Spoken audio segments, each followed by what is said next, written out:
Next, we have the band assisted push-ups. This is requires a band and a little more work to get in and out of, but this is a variation of how to make a push-up easier so that you could train your body and your mind to start practicing for the actual push-up.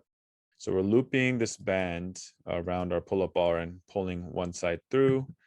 And once we pull it through, we're going to pull that down until the top is locked in pretty tight. So standing right behind it, you're going to hold the band with your palms facing down, and you're going to hold it about shoulder width, kind of wide, so you can fit yourself through it. And we are pushing the band down side by side and pulling it right at your waist where your belt line might lie. And I'm bending down like a deadlift, if you would, so the band will safely be in that position. It won't roll up and down.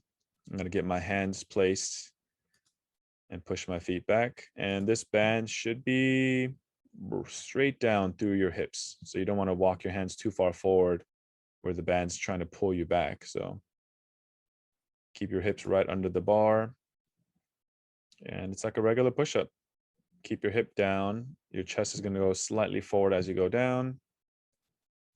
And sometimes we'll see, because the band's pulling your hip high, some people will let the band come up and they'll stick their butt out, but you have to actually let the band help you.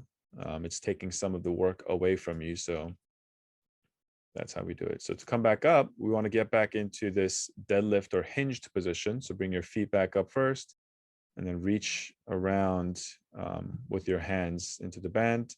And as you're standing up, you're pressing down into the band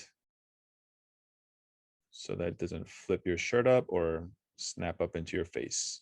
But yeah, this is another variation of how to do a push-up with a little assistance, where you're not on your knees and you're actually in a push-up position and the band is helping you take some of your weight off